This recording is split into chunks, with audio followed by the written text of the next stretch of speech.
Oi, pessoal, bem-vindos a mais uma aula aqui da Semana HIT. Meu nome é Roberta, eu sou professora de pediatria, principalmente da parte de endócrino, e a ideia aqui do HIT é a gente fazer aulas bem voltadas para questões, trazendo as questões aí das principais instituições e mostrando como que a teoria se relaciona com a prova de vocês, tá? Então, espero que vocês aproveitem as aulas e vamos com tudo aí nessa reta final para a prova dar certo. Então, vamos começar.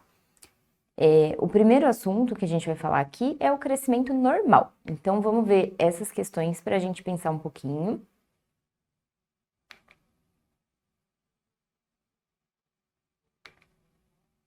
E vamos relembrar aqui as fases do crescimento da infância.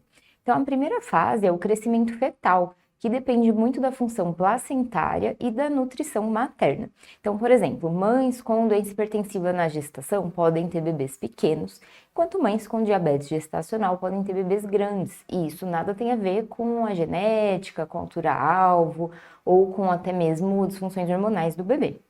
Depois, na fase de bebê, o lactente, ele cresce já baseado na sua genética, mas também dependendo dos fatores nutricionais da própria criança. Então, nessa fase, quando a gente tem queixa de baixo ganho ponderal, baixa estatura, a primeira coisa que a gente tem que fazer é uma revisão de como é que está a alimentação dessa criança, né? Qual o aporte nutricional que ela está recebendo e assim por diante. Depois a gente passa para a fase da criança, onde aqui realmente o impacto dos hormônios é o que prepondera no crescimento. Então aqui entra mais o papel do hormônio de crescimento, hormônio tireoidiano, e lógico que também ainda tem influência da nutrição, mas com menor importância em relação aos bebês. E por fim, na adolescência, aí a gente tem o sinergismo do hormônio de crescimento com os esteroides sexuais, que vão fazer o estirão desse adolescente. Para a gente relembrar mais detalhes aqui que às vezes aparecem nas questões sobre o bebê. Então, o bebê tem um ganho de peso que ele vai desacelerar ao longo do primeiro ano de vida, né? Assim como todo o crescimento. O maior ritmo de crescimento é no feto. Isso vai desacelerando até a infância e volta a acelerar no estirão, depois encerra o crescimento. Então, na criança, no bebê, como que é o ganho de peso no primeiro ano de vida? Então, dá pra gente decorar dessa forma do 7, 6, 5, 4, né? Então, 700 gramas no primeiro trimestre, por mês no primeiro trimestre e 600 gramas por mês no segundo trimestre, depois 500 no terceiro e, por fim, 400 no quarto trimestre. Então, a gente decorando esses numerinhos, dá pra gente calcular mais ou menos ali do jeito que aparecem nas questões, tá? Quanto ao perímetro cefálico, da mesma maneira, ele vai crescer mais rápido no comecinho e vai desacelerando ao longo do primeiro ano de vida. Então, esse perímetro cefálico vai crescer 2 centímetros por mês no primeiro tri, depois 1 centímetro por mês no segundo trimestre e depois, no segundo semestre todinho, ele vai crescer mais devagar, mais ou menos meio centímetro por mês. E o crescimento mesmo, a altura da criança, mais ou menos para a gente ter uma noção de como é. Então, ao nascimento, os bebês nascem aproximadamente com 50 centímetros. No primeiro ano de vida todinho, eles ganham mais ou menos 25 centímetros, também seguindo um padrão desacelerante. Então, cresce bem mais rápido nos primeiros meses, depois isso vai desacelerando. Aí a gente entra numa fase de desaceleração constante aí de 1 a 6 anos. E dos 6 anos até a puberdade, a criança cresce 5 a 7 centímetros por ano. Então esse é um valor chave para a gente memorizar que em nenhuma fase aí da infância a criança vai crescer menos que 5 centímetros por ano. É dessa forma que isso é cobrado nas questões.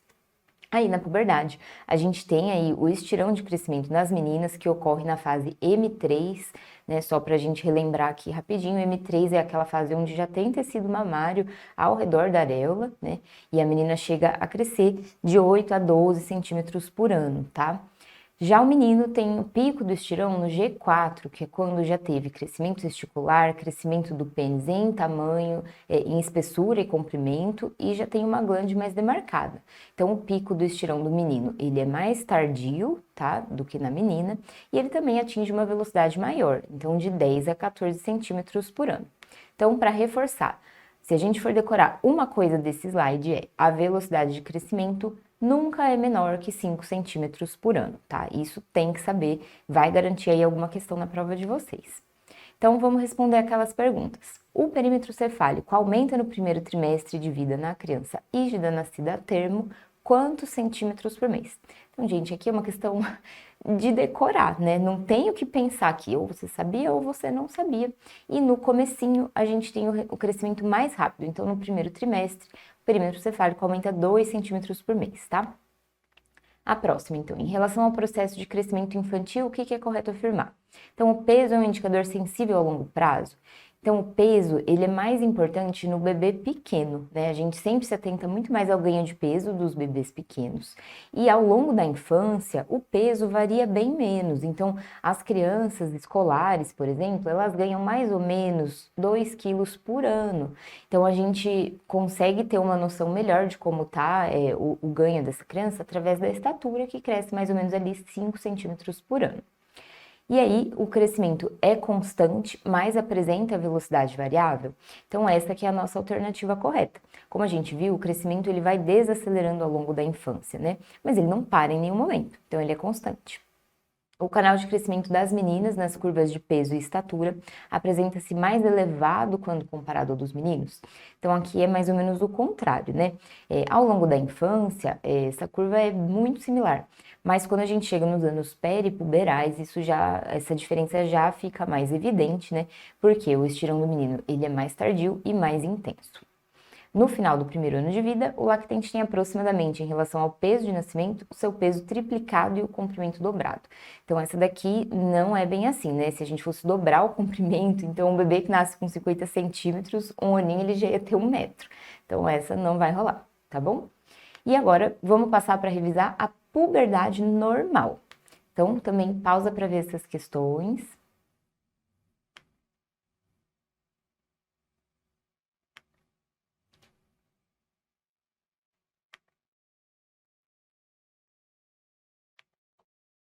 E aqui, gente, vamos recapitular como que é o controle puberal. Então, a gente tem que lembrar que tudo isso vem lá do nosso sistema nervoso central, o hipotálamo produzindo o hormônio GNRH, que é produzido em pulsos, né, com amplitude, com frequência que varia ao longo da infância. Esse hormônio estimula a nossa hipófise, que vai produzir as gonadotrofinas, o LH e o FSH. Esses são hormônios que a gente consegue dosar e ajudam muito no raciocínio dos casos que envolvem a puberdade. Depois, esses hormônios vão estimular a gônada da criança. Então, o testículo nos meninos, o ovário nas meninas, e essa gônada vai produzir o esteroide sexual, testosterona ou estrógeno e progesterona, e esse sim é responsável pelas mudanças no corpo da criança para adolescente. Então, nos caracteres sexuais secundários, quem é o hormônio que faz essa transformação é o esteroide sexual produzido pela gônada. Lembrando que esse processo ele vai se ativar geralmente nas meninas numa idade entre 8 e 13 anos e nos meninos entre 9 e 14 anos, tá? Saber essa idade é muito importante para a gente definir se há, por exemplo, atraso puberal ou puberdade precoce. Bom, e para a gente entender como que funciona essa transformação, a gente vai ter o estadiamento puberal de Tanner. Isso cai bastante também nas questões, tá? Então é bom a gente dar uma boa revisada. Para começar, então, a gente tem o M1 na menina, M de mama, tá? Então, a gente vai estar classificando aqui a mama, e o M1 é a mama infantil sem tecido mamário. O primeiro evento puberal na menina é o M2, então, quando a gente tem a telarca, significa o quê? Que a gente já tem tecido glandular mamário retroaureolar. Então, a menina, ela deixa de ter só o mamilo e começa a ter uma protuberância ali somente retroaureolar, ok? Depois da telarca, em geral, acontece a pubarca, mas a pubarca ela é variável, ela pode acontecer um pouquinho antes, um pouquinho depois, ou até simultaneamente ali com a telarca, tá? Que a pubarca, na verdade, ela é o surgimento dos pelos pubianos. Em geral, a menina passa por esse processo e entra no M3, simultaneamente com seu estirão de crescimento. Então, o que é o M3? Quando o tecido mamário ele já se estende ao redor dessa areola, e nessa fase a menina atinge seu pico de velocidade de crescimento de 8 a 12 centímetros por ano, tá? Por fim, a gente tem o M4, que é uma fase muito importante também na menina, onde a gente tem um destaque do contorno do mamilo em relação ao restante da mama. E nessa fase do M4, em geral, é quando acontece a menarca. Então, quando a gente faz o exame físico e se depara com esse duplo contorno, que é o destaque do mamilo, a gente sabe que essa menina está próxima à sua menstruação. E lembrar que entre a telarca e a menarca, em geral, se passam 2 a 2 anos e meio, tá? Então, é muito comum também receber as famílias no consultório muito preocupadas com a menstruação e a menina tá apenas no M2, começando ali o seu processo de puberdade. Então, a gente tem que saber esse tempo natural aí da telarca até a menarca, ok? Então, agora vamos passar para os meninos, tá? Nos meninos, a gente tem o G1, o G é ali da gônada, né, do genital, algo nessa linha para vocês memorizarem. Então, no menino, o G1 é o genital infantil. E qual é o primeiro evento puberal no menino? É o aumento do volume testicular. Então, a gente fala que o menino entrou na gonadarca, ele passou para o G2 quando esse testículo passou de um volume de 4 ml ou de um tamanho de 2,5 cm, tá? Esse é o G2. Para a gente passar, então, para o G3, a gente vai começar a ter o crescimento do pênis, geralmente em comprimento, tá? E simultaneamente ali também vai ocorrer a pubarca no menino. Então a gente começa a ter os pelos pubianos. Depois o menino vai passar pelo G3, ele vai para o G4, que aí sim é a fase onde ele tem o seu estirão. Lembrando aí da velocidade de crescimento do estirão do menino, que é maior que na menina, então entre 10 e 14 centímetros por ano. E por fim ele vai atingir o G5, onde ele vai ter um genital já adulto, tá? O que caracteriza ali a passagem do G3 para o G4 é o aumento do pênis em espessura e uma melhor demarcação da glande, tá? Então, por fim, lá no final da puberdade é que o menino vai começar a ter os pelos faciais, a barba e desenvolver a voz adulta, certo? Então, esses são os principais marcos puberais aí nas meninas e nos meninos, e a gente tem que saber classificar o M de mama, o G do genital masculino e o P, que é comum aos dois, da presença dos pelos pubianos, certo? E existe também uma relação muito próxima do que acontece na puberdade com o que acontece no crescimento. Então, vamos analisar aqui nesse gráfico. Então, na linha pontilhada, a gente tem os eventos puberais na menina, tá? Então, vocês podem ver que mais ou menos aqui, quando a menina está em M2, ela vai estar já acelerando o seu crescimento. E o pico da velocidade de crescimento, que está aqui em cima, ocorre no M3 da menina, tá? A menarca, que é essa setinha aqui, já é o M4 e olha só o que aconteceu com a velocidade de crescimento, já está desacelerando, certo? Já na linha contínua, a gente tem o desenvolvimento dos meninos. Então, vocês veem que no G3 é que ele começa a acelerar, ou seja, quando o menino está em G2, ele ainda não acelerou seu crescimento. Já o pico da velocidade no menino acontece lá para frente no G4 e ele é mais intenso que nas meninas.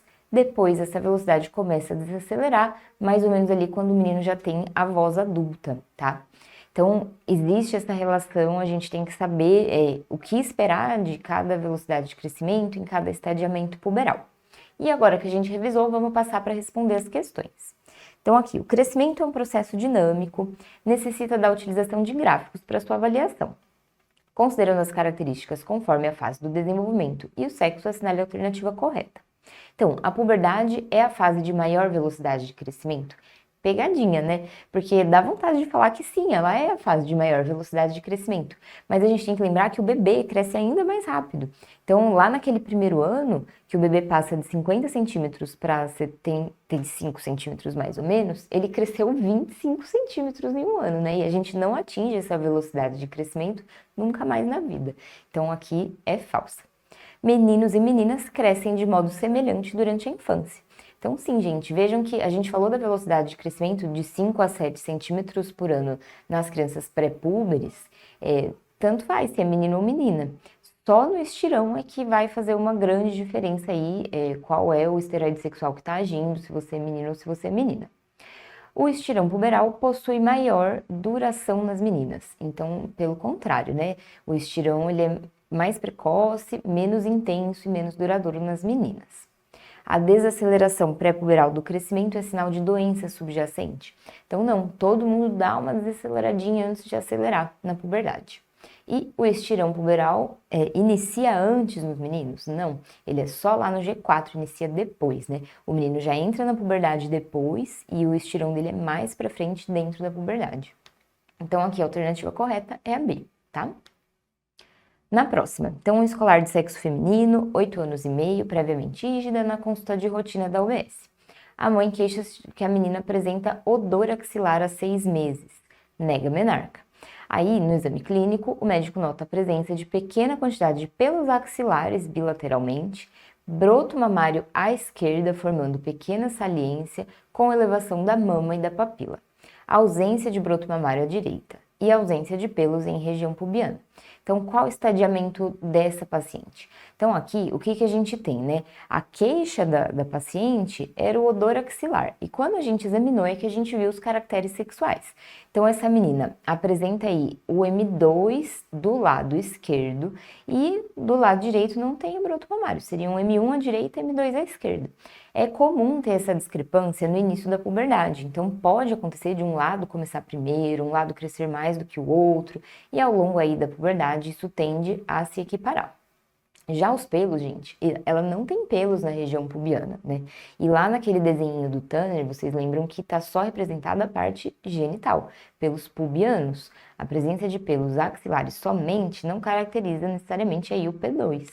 Então, nesse caso, a gente tem uma criança M2 P1, ok? Vamos para a próxima. Então, um adolescente com 12 anos e meio relata que percebeu o início do desenvolvimento mamário há cerca de 4 meses. Eutrófica, tem asma leve controlada, usa só corticoide inalatório em baixas doses. E aí, no exame físico, ela tem a estatura entre o Z-score -2 e -1 e o MC entre o Z-score 0 e +1. Na avaliação da maturação sexual, o que ela vai apresentar? Pequeno disco glandular restrito à região subareolar bilateralmente. O que ele está falando aqui? M2. Desde seu último atendimento, há 6 meses, ela cresceu 3,5 cm. Então, quando a gente vai ver a velocidade de crescimento dela, se ela cresceu 3,5 em 6 meses, ela está crescendo 7 centímetros por ano, que já é uma velocidade aí querendo dar uma acelerada, certo? Então, o que a gente tem aqui? A velocidade de crescimento é compatível com seu estágio puberal. O M2 na menina começa a acelerar o crescimento para ter o pico em M3. O atraso puberal que essa adolescente apresenta, aí já começou mal, né? Porque menina pode entrar na puberdade de 8 a 13 anos. Ela tá com 12 anos e 6 meses e ela já começou aí a ter o M2, então não tá atrasada. A baixa estatura que essa adolescente apresenta, então ela apresenta baixa estatura, o que a gente tem de informação aqui é que a altura dela está entre o Z-2 e o -1, então ela não teria baixa estatura. Essa adolescente apresentou telarca na idade média em que esse fenômeno atualmente é observado nas adolescentes brasileiras? Então não, aqui a gente tem os limites de idade para considerar causas patológicas, então 8 a 13 é o normal, mas a gente tem uma média aqui no Brasil de 11 anos e meio. Então essa menina apresentou um pouquinho depois da média a sua telarca. Essa adolescente se encontra no pico da velocidade de crescimento. Aí não, a gente teria que saber que o pico ocorre no M3, que tem tecido mamário ao redor da areola, e não é o caso dessa paciente, certo? Então, na próxima. No atendimento de rotina, uma menina de 9 anos está meio ansiosa aí com a puberdade, principalmente com a menarca e a altura. Dia a dia do pediatra aí, tá bom? Para ajudar, a pediatra explica que na maioria das meninas qual é a sequência típica de eventos puberais. Então aqui a gente vai ter primeiro a telarca, o mais comum é a pubarca vir depois. Então ela vai ter o pico da velocidade de crescimento e por fim vai ter a menarca, certo? Então, gente, vamos passar agora para baixa estatura, tá? Para começar nossas questões.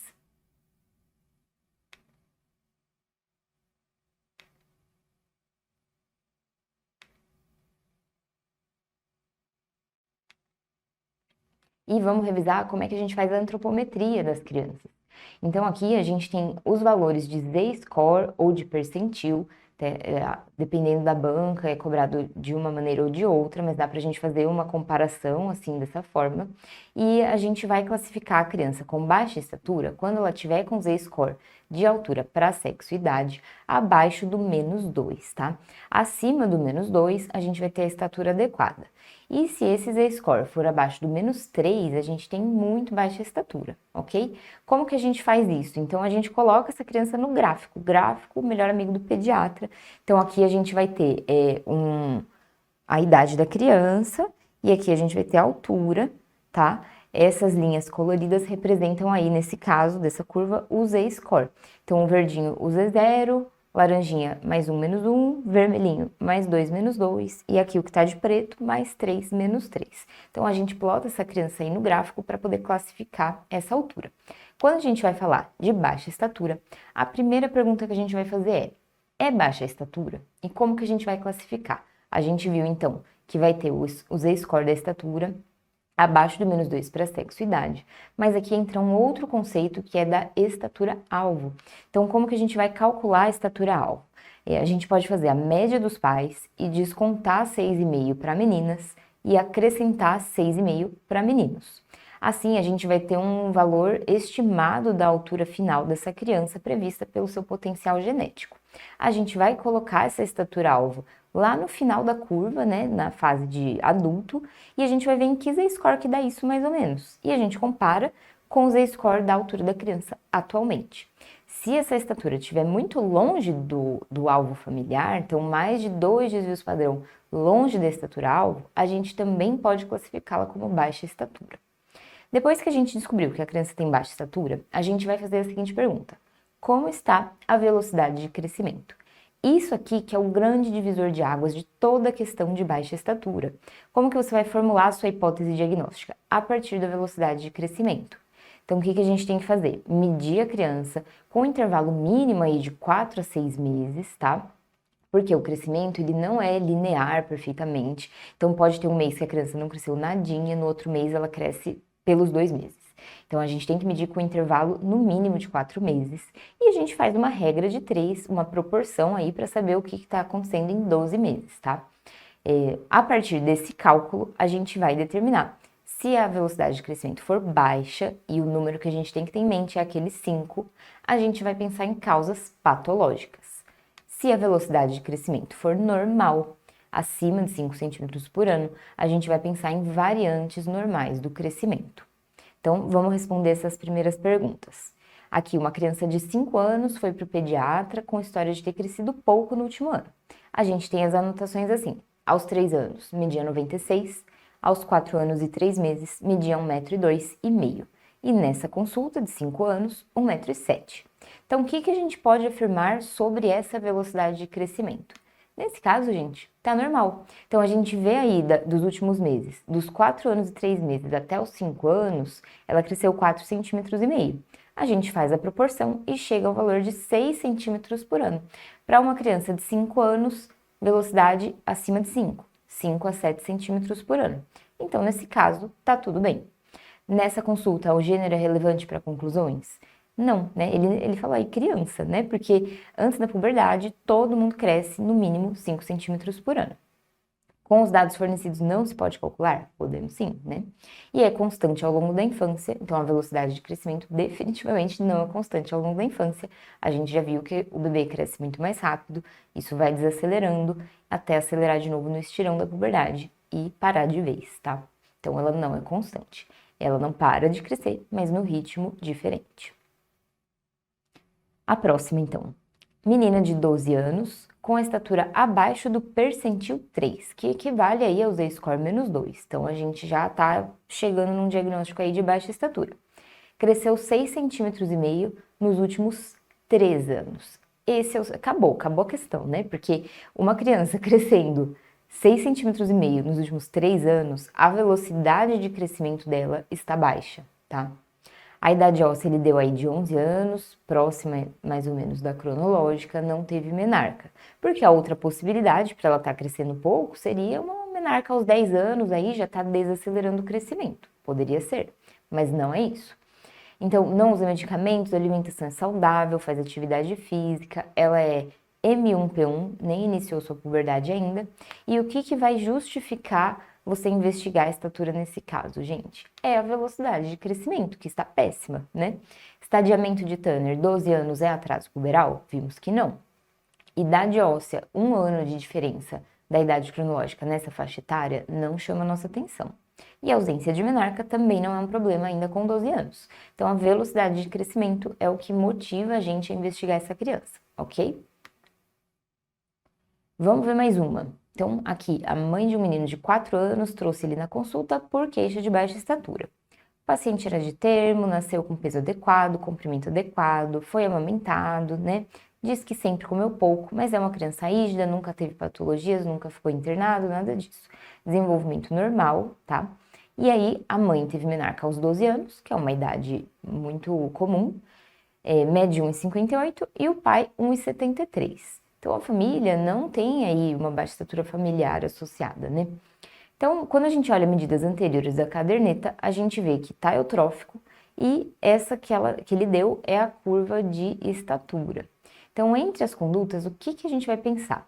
E aqui, gente, nesse gráfico, a gente tem aqui uma curva claramente desacelerando, certo?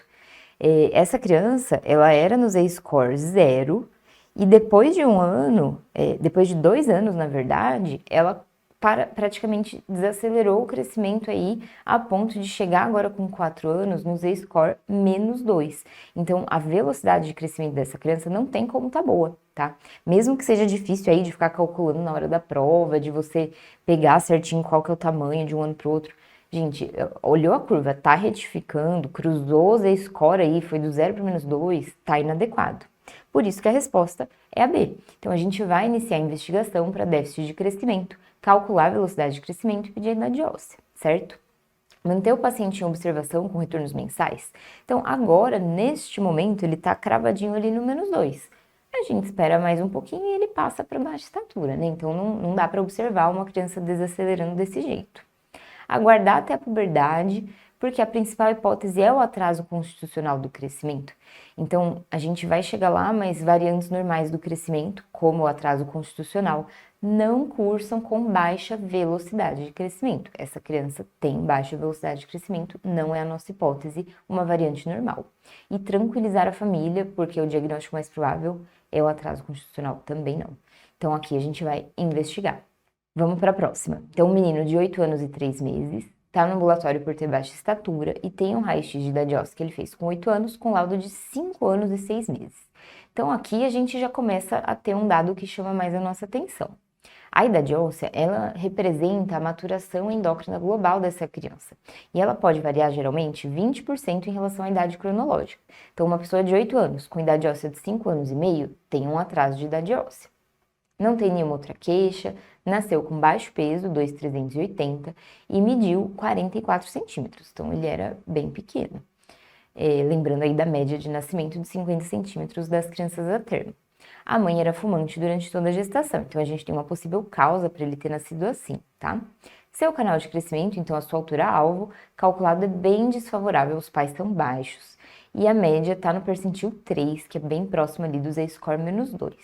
A menarca da mãe e da irmã aos 12 anos, então a idade de menarca comum, e tem o valor da estatura com 7 anos, que estava no percentil 10, e agora ele tem uma altura 4 centímetros abaixo do percentil 3. Então, o que ele quer dizer isso? Você tem que imaginar na sua cabeça um gráfico onde a criança era um percentil 10 e agora ela não cresceu nada, né? Porque ela tá aí muito abaixo do P3, que é o Z-2. Então, o exame físico é normal, ele é proporcionado, não tem características, estigmas genéticos, eutrófico e G1P1, testículos aí pré-púberes. Então, no meio dessas informações todas, o que a gente pode destacar? Então, é um menino de 8 anos, idade escolar, tem baixa estatura, tem atraso de idade óssea, nasceu pequeno, os pais são baixos e tem esse gráfico de crescimento com uma desaceleração muito importante. E aqui de novo, né? A gente vai ter que levar muito em consideração a velocidade de crescimento para responder essa pergunta, porque ele trouxe um monte de coisa que te confunde, tá? Então, qual que é a resposta dessa questão? O paciente é portador de baixa estatura? Sim. Tem um canal familiar desfavorável? Também tem. Atraso de maturação e desnutrição intrauterina são fatores que poderiam aí estar contribuindo para essa altura, concordo, mas ele não tem a velocidade de crescimento normal, ele cruzou bruto ali o percentil, ele foi do P10 para muito abaixo do P3. E isso precisa ser investigado. Então, essa é a resposta para vocês verem o tamanho da importância da velocidade de crescimento quando a gente está falando de baixa estatura. Mesmo com a altura familiar baixa, com ter nascido pequeno para a idade gestacional, né, com ter atraso de idade óssea, mesmo com todos esses outros fatores, a velocidade de crescimento está baixa, a gente vai investigar. Então, aqui para a gente finalizar a nossa parte de avaliação e vamos passar agora para as causas patológicas, tá? Vamos ver as questões também.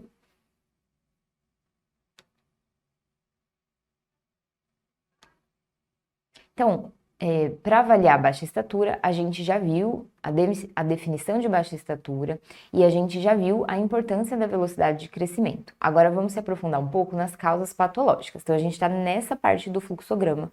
A criança está crescendo com baixa velocidade de crescimento. Aí, a gente vai passar para a identificação da etiologia. E o que a gente vai ter de etiologia, então?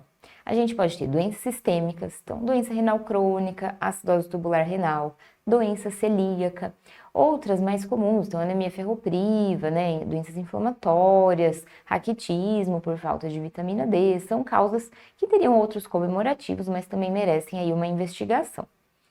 A gente também pode ter causas genéticas, e aqui eu destaco muito a síndrome de Turner, porque em toda menina com baixa estatura, ainda que ela não tenha nenhuma característica fenotípica, a gente tem que investigar a síndrome de Turner através do cariótipo. Outras síndromes também cursam com baixa estatura, então síndrome de Noonan, Silver-Russell, são outras características aí que poderiam chamar nossa atenção para ser uma baixa estatura sindrômica. Mas o que a gente não pode esquecer é a síndrome de Turner. E a gente pode ter as causas endócrinas, que é o que todo mundo lembra quando fala de baixa estatura. Então, as principais são o hipotireoidismo e a deficiência de hormônio de crescimento, tá? Mas também, às vezes, a gente vê com a síndrome de Cushing. Quais exames, então, que a gente vai pedir para caracterizar a etiologia dessa baixa estatura patológica?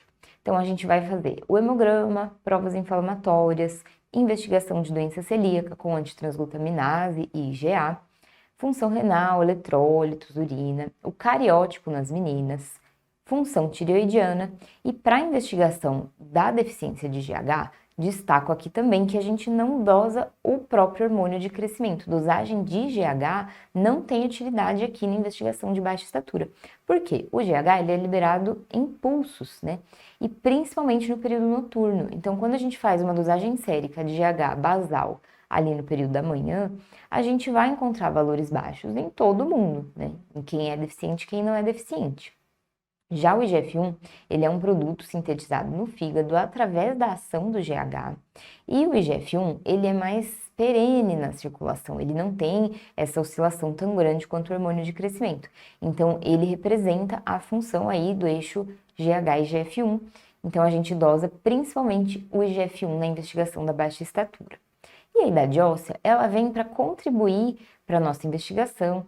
Quando ela está atrasada, a gente pode pensar em determinadas causas patológicas, então principalmente aí as disfunções hormonais, as doenças crônicas, com grande impacto aí na saúde do paciente, tá?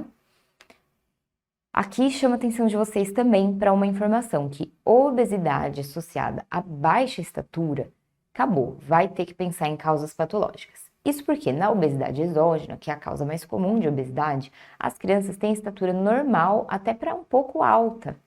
Então, quando a gente vê um quadro de obesidade associado à baixa estatura, ou a gente está frente a um problema hormonal, uma deficiência de GH, um hipotireoidismo, ou algum quadro sindrômico, por exemplo, síndrome de Prader-Willi, que cursa com obesidade e baixa estatura. Então, apareceu essa combinação nas questões, a gente vai investigar, tá?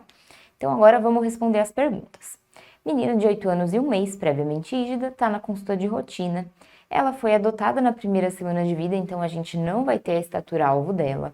Tem uma alimentação ok, pratica atividade física, no exame físico nada de alterado e ela é M1P1. A estatura atual, 1,12,5 m, tá? Que tá entre os E-3 e -2, então ela tem baixa estatura.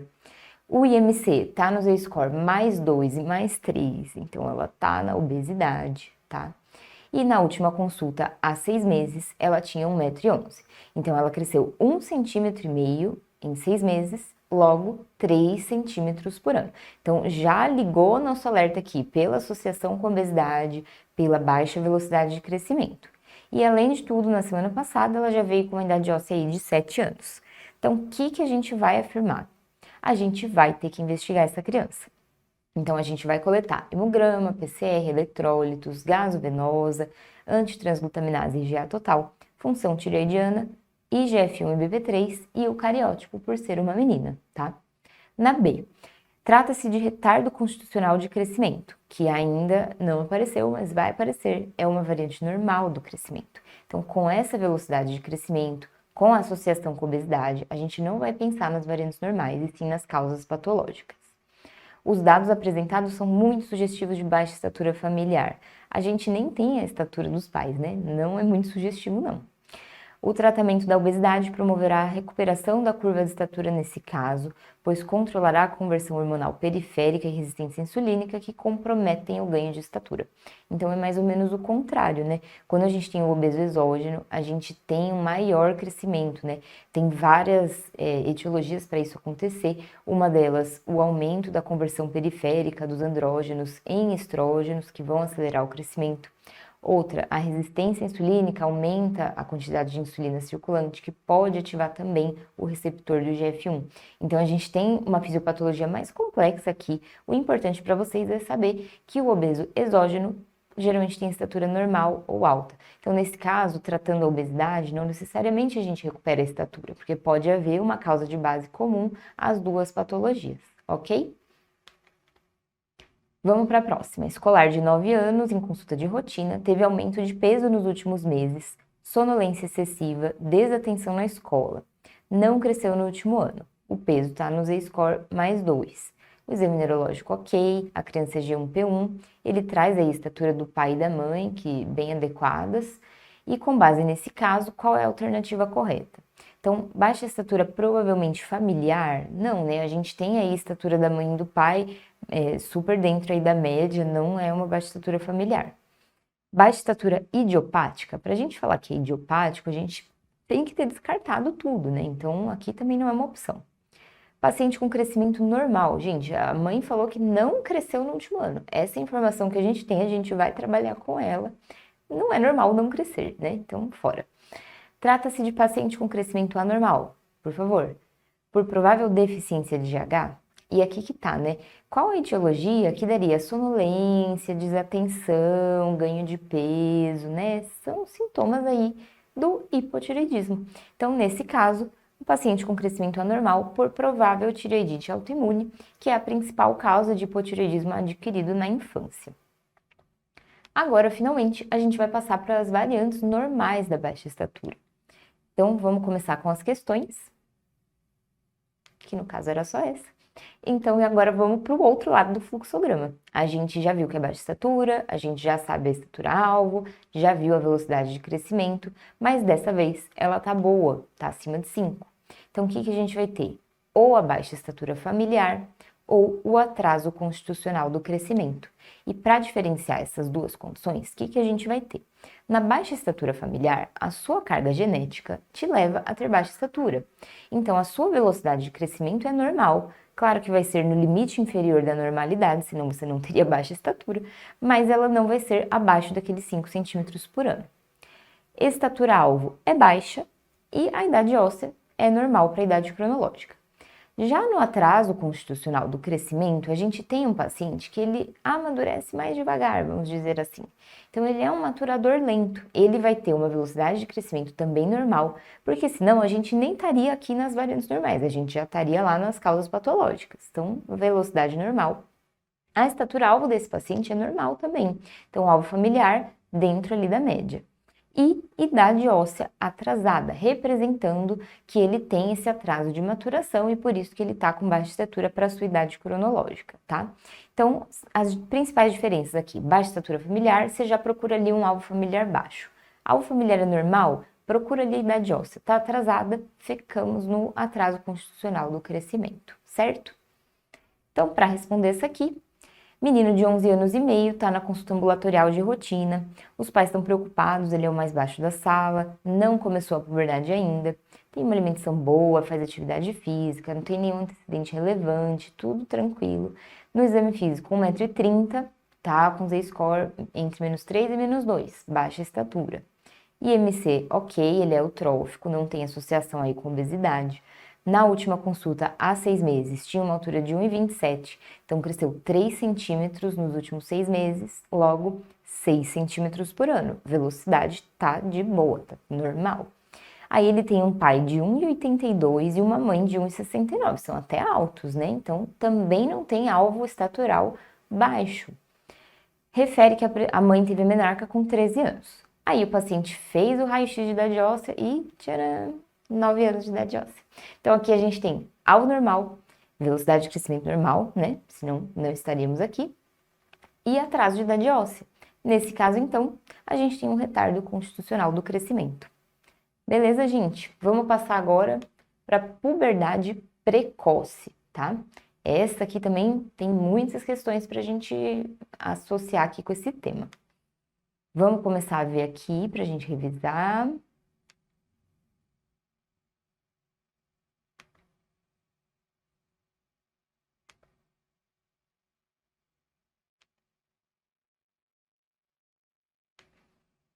E vamos lá, gente. Então, na puberdade precoce, primeira coisa que a gente tem que saber é a idade. Então, lembrar da puberdade é normal. Então, aqui na puberdade precoce, a gente vai ter um início abaixo dos 8 anos nas meninas e abaixo dos 9 anos nos meninos.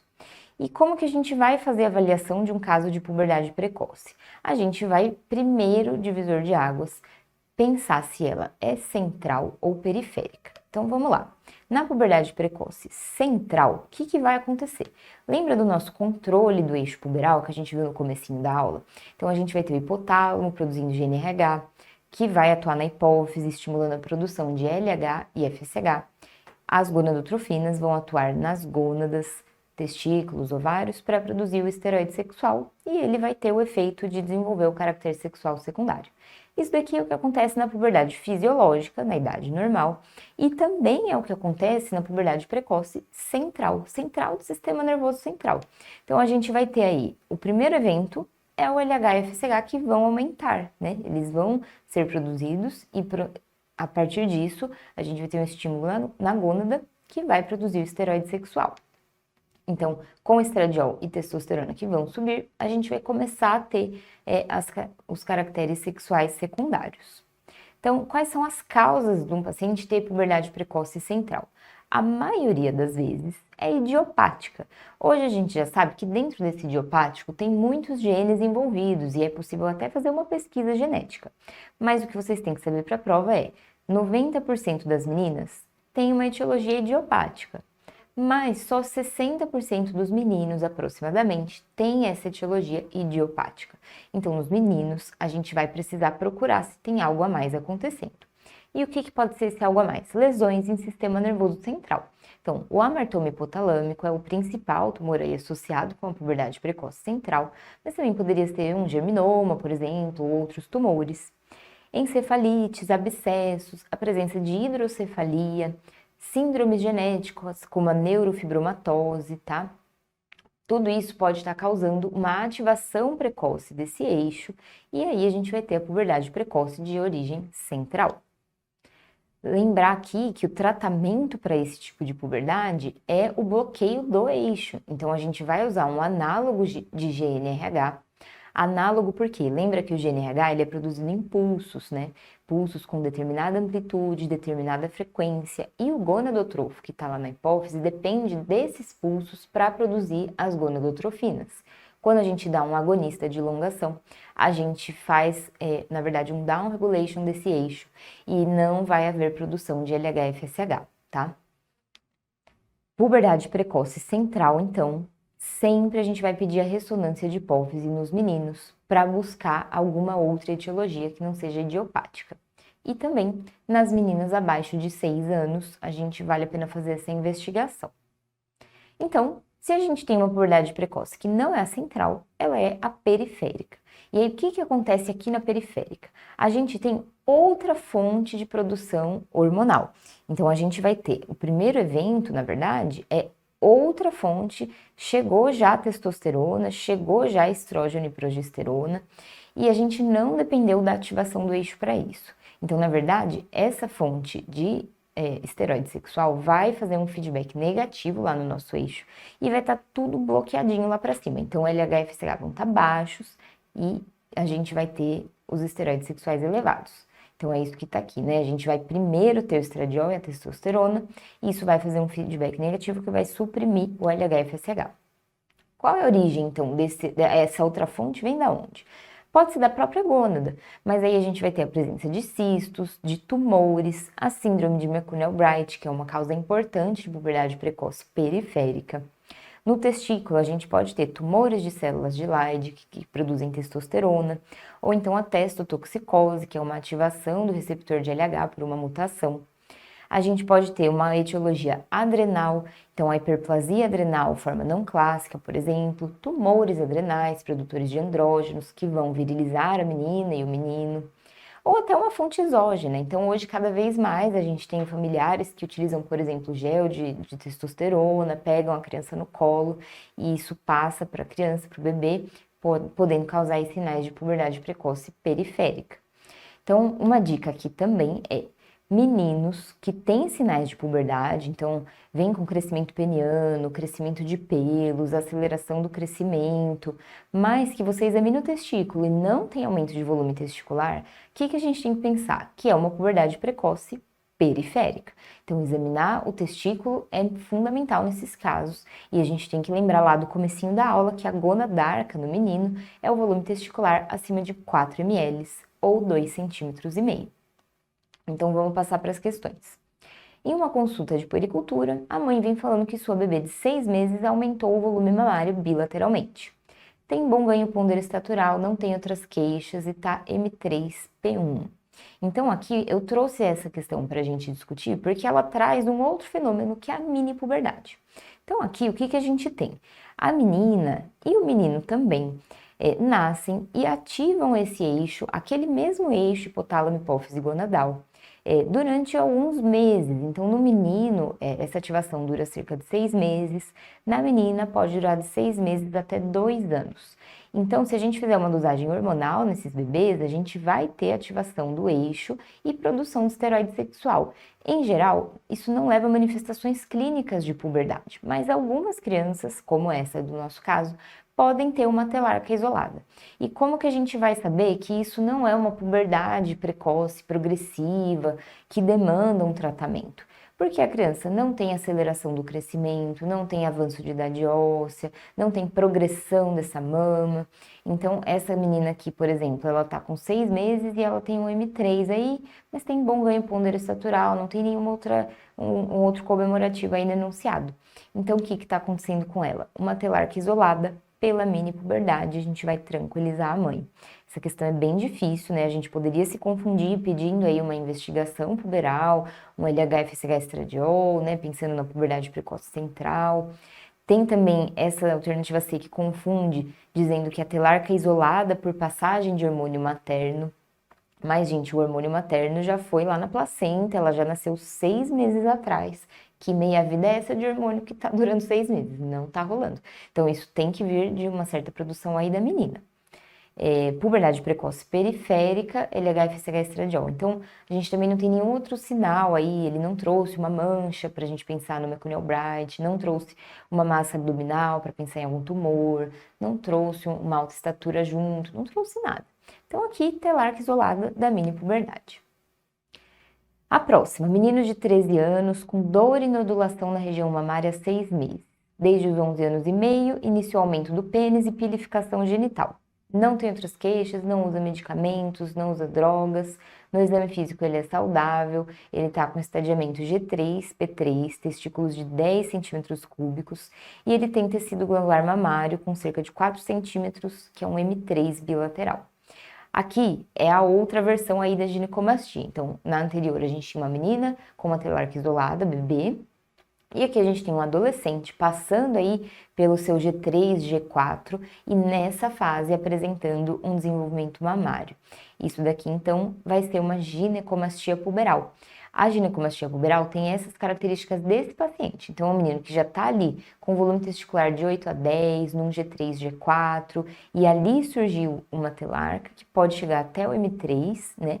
E ela geralmente é autolimitada, tem regressão espontânea, não traz nenhum outro comemorativo. A gente tem aqui a síndrome de Klinefelter na alternativa B, mas lembrar que o paciente com Klinefelter não vai ter uma evolução puberal adequada. Ginecomastia por uso de droga ilícita. Gente, ele fez questão de falar que o paciente não usa droga ilícita. Vida real é uma coisa, alternativa de prova é outra. Se o cara falou no enunciado não usa drogas ilícitas, não usa drogas ilícitas. Não vamos brigar com o examinador. Tumor testicular produtor de estrógeno, nunca nem vi, gente. Isso daí é muito, muito, muito raro. Não é a nossa primeira hipótese, com certeza. Vamos ver a próxima. Menino de 8 anos apresenta desenvolvimento de pelos em região genital há 6 meses, com aumento do odor, da transpiração, sem outras queixas. Então, 8 anos aumentou o genital, né? Puberdade precoce para o menino abaixo de 9 anos. Pai com estatura 1,72, mãe com 1,55. No exame ele pesa 36 quilos, que está no percentil 90. A estatura de 1,28, percentil 50. E o IMC entre 97 e 99. Circunferência abdominal aí ele deu de 85 centímetros e um quadril de 80 centímetros. Testículos, agora vem, né, a informação. Testículos na bolsa com 1 ml de volume. Tem pelos na região pubiana, pelos escuros, grossos e longos. Então, o que ele está trazendo aqui que chama a nossa atenção? Primeiro, a idade, então puberdade precoce no menino, né? A queixa dele é o desenvolvimento de pelos, também teve um pouco de dor axilar ali, e o testículo é de 1 ml. Então, o que a gente vai pensar aqui, dentre essas alternativas que dá para encaixar? Um tumor de testículo, quando vem tumor de testículo nas questões, vem uma assimetria testicular, um endurecimento do testículo, um dos testículos muito maior do que o outro, não teve nada disso. O testículo tá de 1 ml, bem pequenininho, não tem alteração de consistência, nada pra gente pensar nisso. Síndrome de Prader-Willi. Então, nesse caso, a síndrome de Prader-Willi é uma síndrome que cursa com obesidade, com baixa estatura, pode ter adrenarca precoce, mas nesse caso, a gente não tem os outros estigmas, né? Então, a hiperfagia, o ganho de peso acentuado, essa criança tá só ali com IMC percentil 97 e 99, então não caracteriza essa síndrome. Puberdade precoce central, por que não? Então, a gente tem a puberdade precoce central, muito parecida com a fisiológica. O primeiro evento vai ser a gonadarca, o aumento do volume testicular acima de 4 ml. Então, nesse testículo de 1 ml, a nossa hipótese não é central. E aí nos sobra o tumor de suprarrenal. Então, esses tumores de suprarrenal, eles podem ter uma produção hormonal androgênica ou mista, produzindo andrógenos com corticoide junto. Então, talvez ele quis dizer alguma coisa assim nesse sentido, pelo paciente ter aumentado o peso, né, não tá com alta estatura, apesar dos caracteres sexuais terem surgido. Então, aqui, até por exclusão, a gente tem a hipótese aqui de tumor de suprarrenal. Menina de 7 anos, sem antecedentes mórbidos significativos, com pelos pubianos e axilares desde os 6 anos de idade. Aqui, então, a mãe tem 1,57, o pai tem 1,68, a menarca materna também foi meio cedo, aí aos 9 anos. E vamos ver o exame físico. Então, ela tá com a estatura de 1,27,5, que é um percentil 75, já tá mais para alta. Peso de 36,3 e IMC 22,3, com predomínio abdominal de gordura. Ela tem um Tanner M1P3. E aqui que a gente vai ter a caracterização do que está acontecendo com essa paciente. Além disso, ela tem a idade óssea mega avançada, de 11 anos. Então, o que a gente tem que formular de hipótese nessa menina? Primeiro, ela está em puberdade, né? Não, ela não tem mama. O que ela tem é o aumento de pelos. Então, isso daqui tem que levar a gente a pensar na etiologia adrenal. Quando a gente fala de puberdade precoce, seja ela central ou periférica, na menina, em geral a gente vai ter o aumento da mama, né? Pela produção estrogênica. Se a gente tem a puberdade precoce só com os pelos, a gente pode estar falando de uma etiologia que só produz andrógenos, sem estrógenos, e quem é ela? A adrenal, tá? Nesse caso, o que a gente tem que investigar? Quando a gente tem uma pubarca precoce, a gente tem que descartar duas patologias principais. A hiperplasia adrenal, nesse caso, forma não clássica, que já é uma criança mais velha, e também os tumores de suprarrenal, como a gente viu na questão anterior. Para a gente descartar isso, a gente vai usar a 17-H-progesterona, que é o principal marcador da hiperplasia, e o D-sulfato, que é o principal marcador tumoral, certo? Aqui as outras alternativas, então, IGF-1 e BP3 são exames para investigação de baixa estatura, que não é o principal problema dessa paciente, né? Ela nem tem baixa estatura, na verdade. LH-FSH seriam solicitados na hipótese de etiologia central para essa puberdade precoce. Então, aqui, ela nem tem mama, não vai ser central. T4 e TSH, pensando em hipotireoidismo. Então, o hipotireoidismo não causa surgimento aí de pelos pubianos de maneira precoce, avanço de idade óssea. Então, aqui a gente tem a investigação adrenal na alternativa D. A próxima, menina branca de 5 anos, telarca iniciada há 6 meses, pubarca há 3 meses. Sem outros dados relevantes da história gestacional, neonatal e pessoal. Não tem quadros semelhantes na família. Então, é uma menina com telarca precoce, né? E pubarca junto. Quando a gente vai para o exame físico, ela tem um peso no percentil 90, uma altura acima do percentil 97, então ela já está indo para alta estatura. Ela, sim, tem um M3P2, então mamas túrgidas e sensíveis. Essa menina tem estímulo estrogênico na jogada, tá? Então ela é um M3. E o que a gente vai fazer de etiologia, investigação e conduta? Então aqui a gente tem uma suspeita de puberdade precoce central. Então, essa criança acelerou o crescimento, teve desenvolvimento de mama, agora teve a pubarca, então a pubarca veio depois, né? Não foi uma pubarca isolada.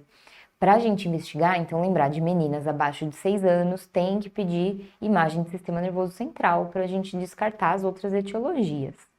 Para a gente fazer o diagnóstico, então, a gente vai ver o LH, principalmente, que vai estar aumentado, o FSH, o estradiol, a idade óssea que provavelmente vai vir avançada e a gente vai bloquear a puberdade com o agonista de GNRH. A aceleração constitucional do crescimento e puberdade, então nesse caso, a gente não pode considerar isso numa criança de 5 anos, que já tem alta estatura, que tem uma puberdade progressiva, né? Esse não. Puberdade precoce secundária à obesidade, orientação para perda de peso e retorno em 3 meses. Então, a obesidade, ela está associada à puberdade precoce em meninas, mas não tão precoce assim com 5 anos e telarca já desde aí dos 4 anos e meio. Então, aqui não é uma hipótese. Puberdade precoce secundária à doença ovariana, ultrassom pélvico e conduta conforme achado. Então, aqui não tem nenhum achado no seu exame físico que dá uma suspeita de etiologia ovariana. Então, não tem massa palpável no abdômen, não tem manchas na pele, pensando no Mercúrio Albright. O que é mais comum é a puberdade precoce central mesmo, por isso que é a alternativa B. E, gente, para finalizar nossa aula, que já juntou aí todos esses temas super frequentes nas provas, agora a gente vai falar do atraso puberal. Então, força que tá acabando, agora a gente vai ver as últimas questões.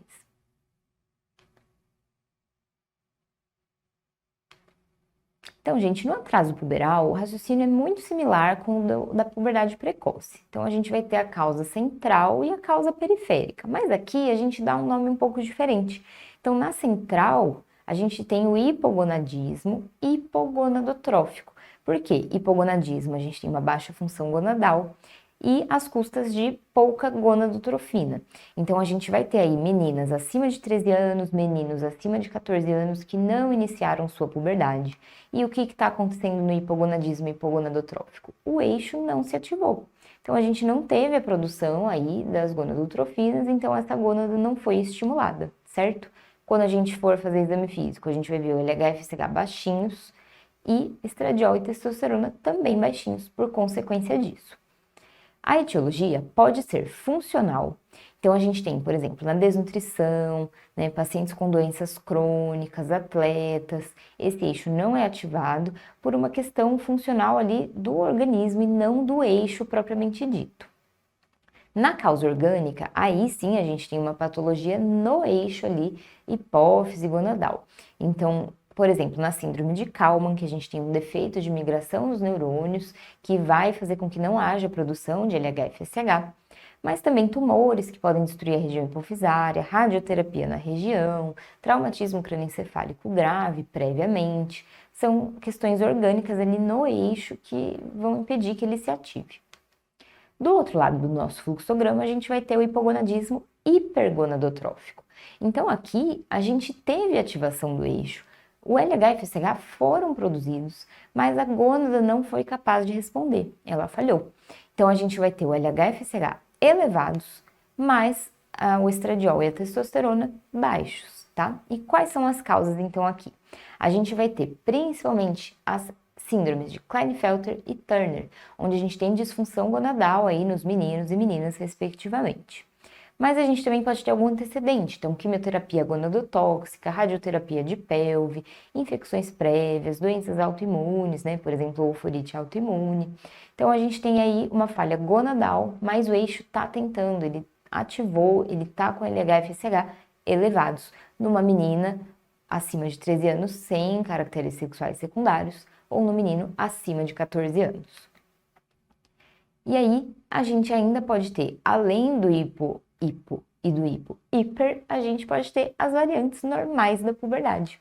Então, qual que é a característica aqui, né? Vem junto com aquela do crescimento. É a mesma coisa, na verdade. Então, a gente vai ter um atraso constitucional, que ele é do crescimento e da puberdade.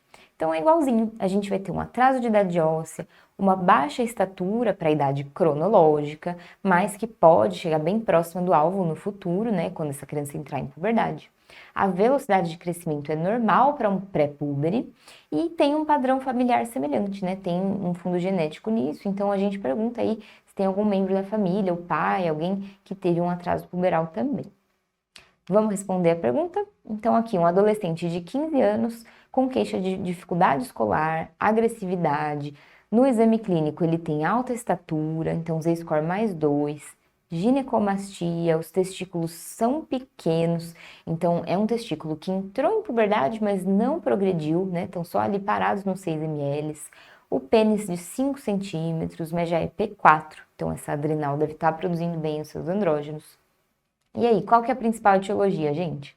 Aqui é um menino com Klinefelter, né? Então ele tem alta estatura, tem a característica comportamental também associada ao Klinefelter, de agressividade, um certo dificuldade escolar, tá? Então, puberdade precoce, não, né? A gente tá falando de um menino de 15 anos aí que não avançou essa puberdade. Puberdade atrasada, também não dá para dizer que atrasou, porque ele chegou a entrar, né? O testículo passou de 4, ela só não progrediu. Avanço constitucional da puberdade de desenvolvimento, ele não avançou, né, gente? Ele tem alta estatura, mas essa puberdade não tá avançada, não. Então, aqui, síndrome de Klinefelter, que a gente vai confirmar com cariótipo, que é o 47XXY, ok? E essa daqui, então, a gente tem menina de 13 anos com baixa estatura e atraso puberal. Juntando essas duas, já tem que pular na cabeça de vocês a síndrome de Turner, que a gente vai ter os ovários em fita, né? O cariótipo 45X, na maioria das vezes, aí nas provas. Então, ela não tem broto mamário, ela tem LH e FSH elevados, e isso é um hipogonadismo hipergonadotrófico, então gonadotrofinas elevadas, simbolizando aí que quem falhou foi a gônada. Deve ser solicitado o que para essa paciente? Então, o cariótipo, né, para a gente caracterizar a síndrome de Turner. Então, aqui, hipergonadotrófico e o cariótipo. Bom, gente, para fechar nossa aula aqui, eu trouxe aqui os principais pontos relacionados ao crescimento e à puberdade e todas as suas patologias aí na pediatria. Então, o que a gente vai levar para casa hoje? Baixa estatura com velocidade de crescimento normal, a gente tem as variantes normais do crescimento. Baixa estatura familiar, atraso constitucional do crescimento e puberdade. A gente vai fazer anamnese, exame físico, calcular a estatura-alvo e pedir a idade óssea.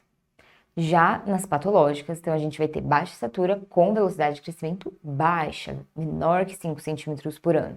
E a gente vai pensar nas causas sistêmicas, genéticas e endocrinológicas. Então aqui a gente vai pedir hemograma, PCR, VHS, investigação de doença celíaca, função renal, função tireoidiana, perfil GH e GF1, né? A gente não dosa GH basal, e o cariótipo nas meninas para síndrome de Turner. Para diferenciar as variantes normais e as causas patológicas, tem a nossa tabelinha que mostra que a baixa estatura familiar a gente vai ter o alvo baixo, no atraso constitucional a gente vai ter a idade óssea atrasada e nas causas patológicas a gente vai ter a velocidade de crescimento baixa. Para a gente falar da puberdade, então a gente vai ter na puberdade normal, começando entre 8 e 13 anos nas meninas, com a telarca, que é o M2, tecido retroareolar, tá? 9 e 14 anos nos meninos, começando aí com o aumento do volume testicular, gonadarca, testículos acima de 4 ml. A gente vai ter a puberdade precoce central, quando o eixo está ativado, e a gente vai tratar com agonista de GnRH. E a puberdade precoce periférica, quando a gente tem uma produção hormonal por outra fonte que não depende do eixo estar ativado. Por fim, a puberdade atrasada, a gente vai ter o hipogonadismo. Ele vai ser hipergonadotrófico se a gente ativou o eixo e a gônada falhou, e ele vai ser hipogonadotrófico se foi o eixo quem falhou. O atraso constitucional é uma variante normal aí também da puberdade. O tratamento aqui é a reposição hormonal, certo, gente? Então, terminamos aqui a nossa aula do HIIT sobre crescimento e puberdade. Bastante coisa, mas isso cai toda a prova. Então, precisa saber direitinho. Espero que vocês tenham aproveitado a nossa revisão e bons estudos. Espero que você tenha conseguido revisar aí através de questões com a aula de crescimento, baixa estatura e puberdade. Vim te convidar a participar do nosso dia de amanhã. Não, já falei errado. Vamos de novo. Dia de amanhã ficou foda, né? Jesus amado. Tá. 3, 2, 1. Esse é o encerramento da aula do segundo dia da semana HIIT do R+, de Pediatria de crescimento, baixa estatura e puberdade. 3, 2, 1. Espero que você tenha conseguido revisar através de questões aí o tema amplo que é crescimento. Vim te convidar a participar do nosso próximo dia da semana HIIT, que vai ser amanhã com a doutora Laura, às 20 horas, aqui no YouTube do Grupo Medicoff. A gente vai revisar o tema febre sem sinais localizatórios.